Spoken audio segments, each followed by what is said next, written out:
welcome back to Let's Play Pokemon XD Gale of Darkness. I'm your host, Yosef von Usenvard. And in the last episode, we went to the Cypher Lab and fought the Hexagon Brothers, so you might be asking, what the heck are we doing here in the Relic Cave? Well, turns out that in last episode, this field that we caught came dang close to purification, so I think I'm going to go ahead and finish the job. Also, while I'm on the screen, might as well mention, Zangief, the Teddy Ursa, has the ability to pick up, which allows it to pick up items sometimes, and luckily for me, it gave me an Ultra Ball, a really high-level Pokeball that I don't think we can get this early in the game. Anyway, so I'm just gonna go ahead and use a scent or two on Spheal so that I can make it purified. So, see you in a minute. Alright then. Looks like Spheal can now be purified.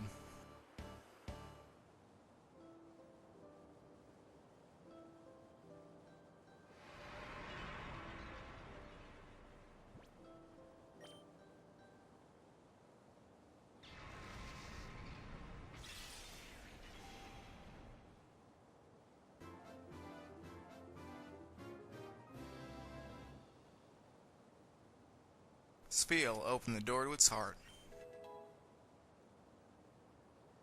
It regains the moves.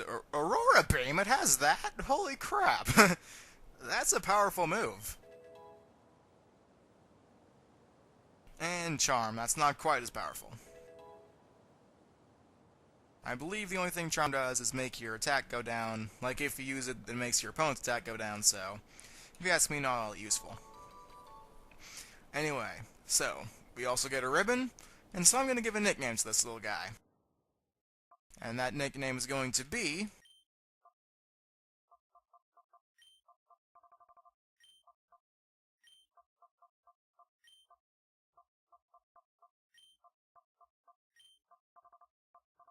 Gonna go ahead and name it Flagley. And again, point if you get the reference. I'm going to tell you this one's a little difficult, so in case you didn't notice, my Pokemon aren't doing quite so good right now, especially not Zangief. So I'm going to go ahead and heal up, and I'll go ahead and go over the Pokemon available when we get to the Pokemart, or Pokemon Center. Ugh. Okay, see you then.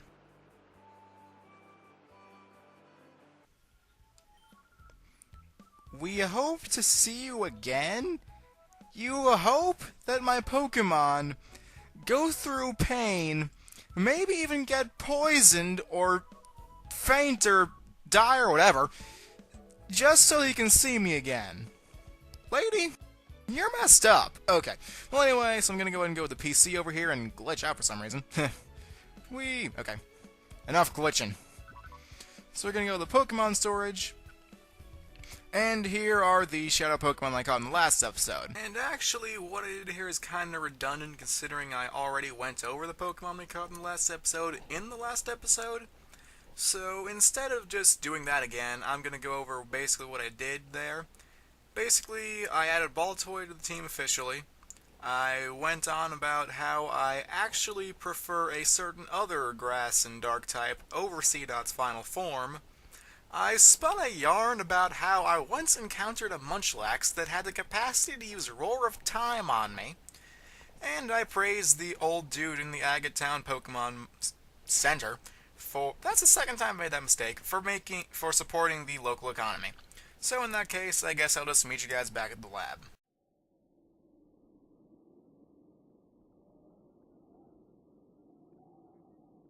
Aw, I can't get the middle. Dang. Meh, oh well. Hold on for a sec. I want to see if there's anything in here.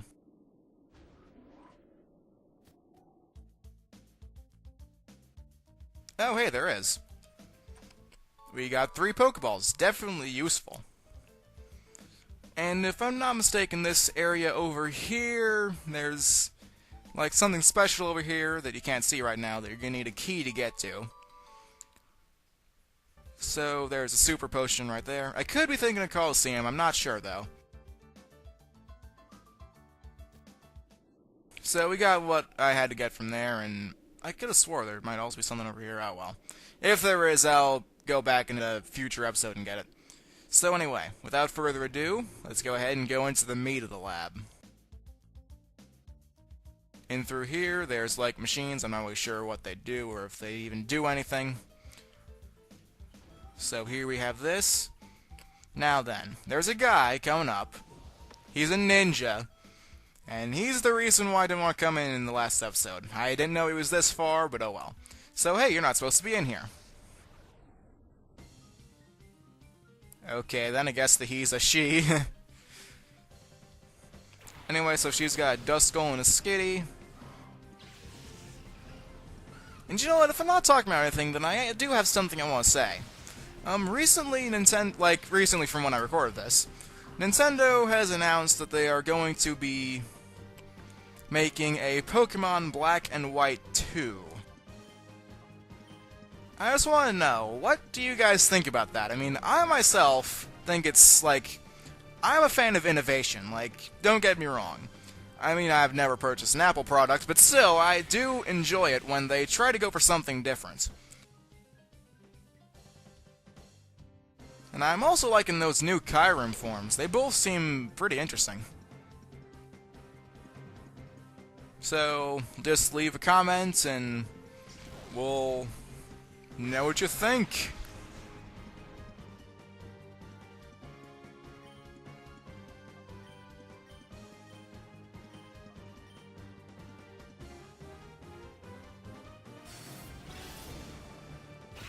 Wow, I've never seen that before. Never seen that animation, I mean. That's actually pretty cool.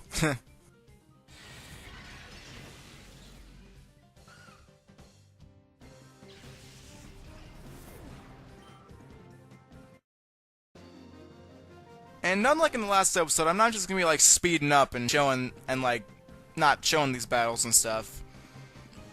Cause I've done that 3 times now over the course of the LP, and this is only episode 7. I'm bet doing that way too much. So, no need to do that anymore. And she's just gonna disappear, okay then? I'll go with that. Anyway, so, take this elevator.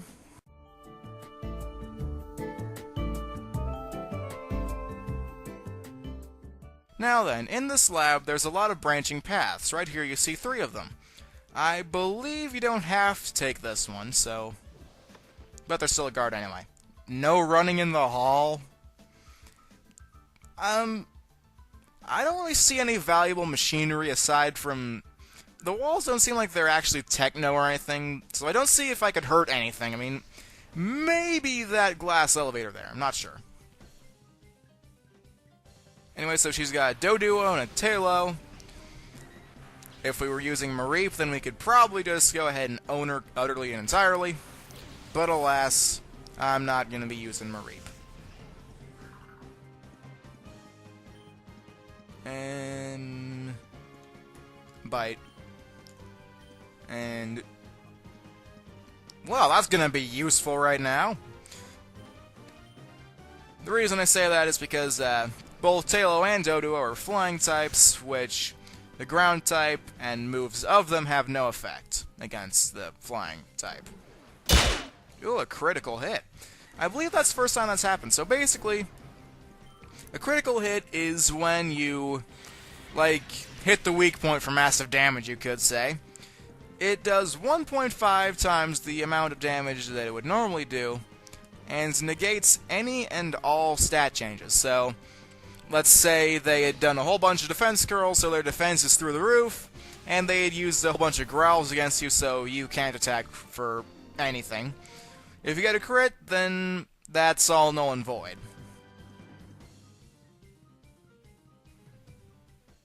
That being said, though, it's completely chance-based when that happens, so...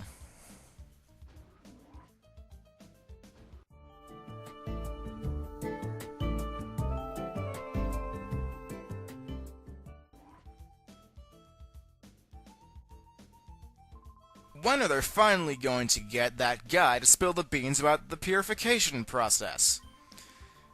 He might be the authority on purification, but if he won't talk, our work's not going anywhere. Wow, what are you doing there? So we've got the Cypher R&D Messac. Messac? What kind of name is Messac? I mean, we've had E-Gun, we've had Mackin. Mackin? These people need to get regular names. Like, soon. Anyway, so we've got Anorith and Lileep. These guys aren't really problems. I'm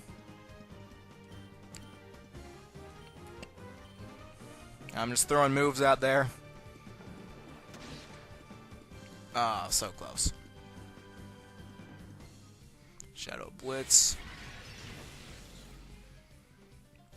Oh yeah, that reminds me. Lileep is... I don't believe you can get one in this game, but... Lileep is very defensive. Like, both it and its evolution, Cradily, are defensive, so... yeah.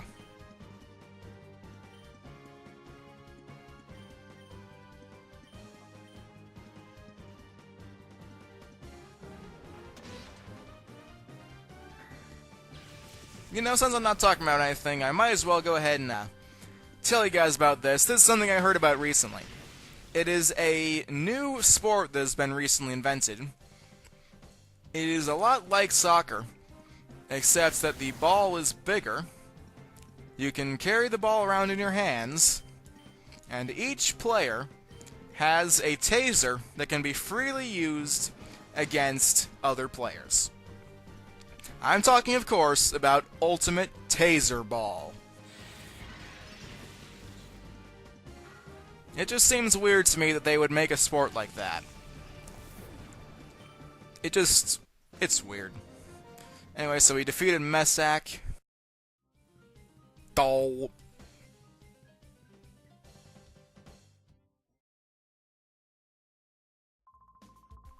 I wanted to do was work on my research. Don't disturb me, please. Is there anything this way? Ah, yes, there is. I guess she's around here. Alright, we've got Nexer. Again, get regular names, people. It's not that difficult. So, we've got a Swinub and a Shuppet.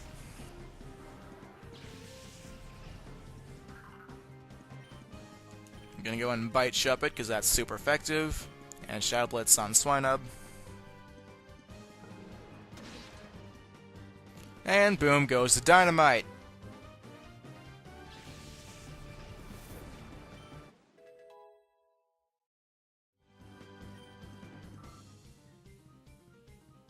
And so she's gonna send out Spinarak. What is this? Oh, a Shadow Pokemon. This could get interesting. Critical hit and it's super effective. Odor Sleuth.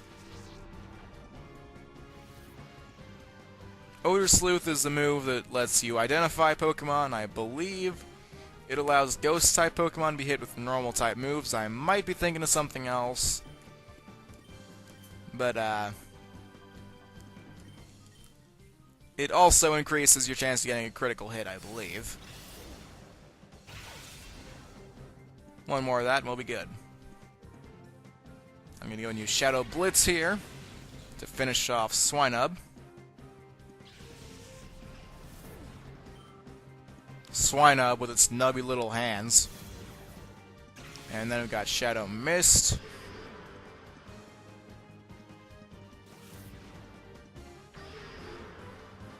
Basically a Shadow version of Sweet Scent.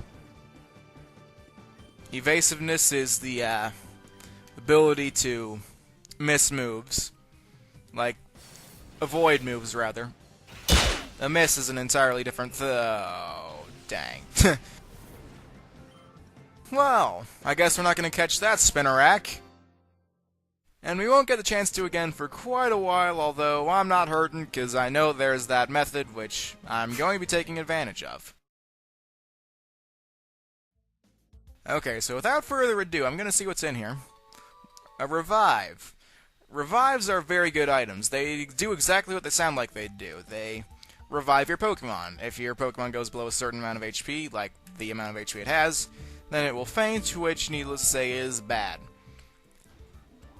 So, Revives will revive Pokemon that fall in battle. Very good item. I'm gonna go ahead and heal. Meet you back here. Before we go that way, I kinda wanna see what's over here. Something tells me this is the way I'm supposed to go, okay. So I'm gonna go ahead and avoid that for a minute. What's down here? And now something tells me that's the way I'm supposed to go. Arg! Hold on, BRB. Okay, so yeah, we're gonna wanna go this way.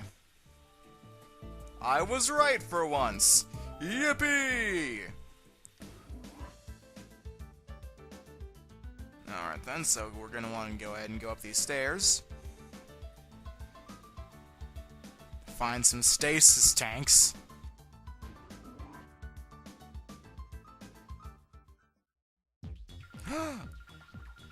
It's Professor Crane! Now then, that guy with the yellow helmet we see there is the spy naps from before, and that person with the pink hair is... well, I'm not gonna say who she is quite yet. She's kinda important. So either way... Please, Professor Crane! That's not Valley Girl at all. I can't do Valley Girl. Oh well. I'll get that later. Please, Professor Crane, when will you tell me about your purification study? I do so want to know. That will let me power up my XD001. I so made it myself. Don't you think that would be fabulous? You've got to be joking. I would never cooperate with people like you. Oh, but why? I so don't get it. Why would you refuse an offer so wonderful as this? I don't care how often you repeat yourself. I have no intention of helping your Shadow Pokemon plan. Artificially slamming shut the hearts of Pokemon. It's inexcusable. Put a stop to it immediately. Oh, you are so mean and closed-minded. You won't even try to understand how marvelous it is to help my XD001. Naps! Yes'm, Sister Lavrina. So we now know her identity as Lavrina. We'll elaborate on exactly who she is later. This is all so your fault. Professor Crane is oh so cross because you were so rude when you invited him here. You can't be serious. Listen to the man already. He's been saying all along that he won't help our Shadow Pokemon plan. I can't hear you. The plan is perfect. XD001's condition was off by just a tiny little bit. Being off by just a little tiny bit is enough to make it drop a ship. And would you look at the uproar? Naps!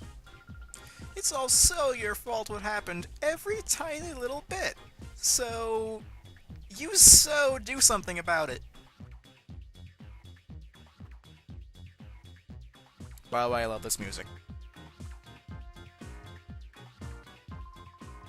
Naps? Was it? You have my sympathy. What a nightmare it must be to have someone like her as your boss. You put a lid on it. When it comes right down to it, it's so all your fault. Come on, help us with XD001. First, we need to talk. I'll teach you why it's such a bad mistake to create Shadow Pokemon. Alright then, so we now know where the professor is. And you know what, I think we've done a little bit for this episode. We've infiltrated this lab. We found out who the person in charge is. We found the professor. We've caught... actually, I don't believe we caught any Shadow Pokemon, but we did have one run away. That counts for something, right? Right? It probably does. Okay then, so... in the next episode, we'll go ahead and get our way back through this lab, and we'll hopefully save the professor. So in that case, see you next time.